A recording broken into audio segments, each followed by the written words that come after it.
Hi, I'm Coach Scott. I'm here to do a First Chapter Friday for a book called James and the Giant Peach by Roald Dahl, one of my favorite books when I was a kid.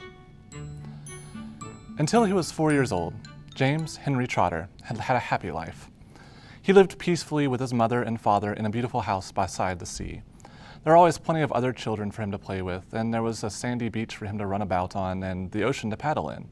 It was a perfect life for a small boy. Then, one day, James's mother and father went to London to do some shopping, and there, a terrible thing happened. Both of them suddenly got eaten up, in full daylight, mind you, on a crowded street, by an enormous, angry rhinoceros which had escaped from the London Zoo. Now this, as you can well imagine, was a rather nasty experience for two such gentle parents, but in the long run it was far nastier for James than it was for them. Their troubles were all over in a jiffy. They were dead and gone in 35 seconds flat. Poor James, on the other hand, well, he was still very much alive, and all at once he found himself alone and frightened in a vast and unfriendly world.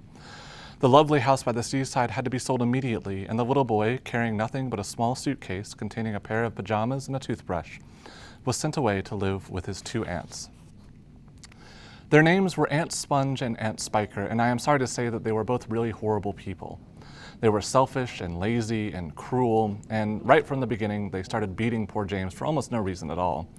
They never called him by his real name, but always referred to him as "you disgusting little beast," or "you filthy nuisance," or "you miserable creature," and they certainly never gave him any toys to play with or any picture books to look at.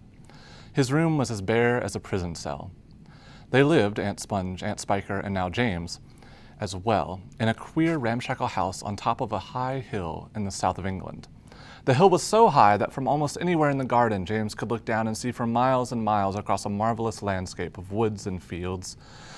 And on a very clear day, if he looked in the right direction, he could see a tiny gray dot far away on the horizon, which was the house that he used to live in with his beloved mother and father. And just beyond that, he could see the ocean itself, a long, thin streak of blackish blue, like a line of ink beneath the rim of the sky. But James was never allowed to go down off the top of that hill. Neither Aunt Sponge nor Aunt Spiker could ever be bothered to take him out herself, not even for a small walk or a picnic, and he certainly wasn't permitted to go alone. "The nasty little beast will only get into mischief if he goes out of the garden," Aunt Spiker had said, and terrible punishments were promised him, such as being locked up in the cellar with the rats for a week, if he even so much as dared to climb over the fence. The garden, which covered the whole of the top of the hill, was large and desolate, and the only tree in the entire place, apart from a clump of dirty old laurel bushes at the far end, was an ancient peach tree that never gave any peaches. There was no swing, no seesaw, no sand pit, and no other children were ever invited to come up the hill to play with poor James. There wasn't so much as a dog or a cat around to keep him company.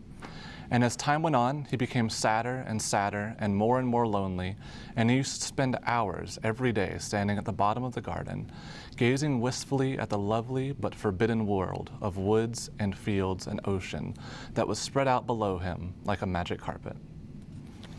That is the end of Chapter 1 of James and the Giant Peach. If you would like to find out what happens to James next, I encourage you to read the rest of this novel.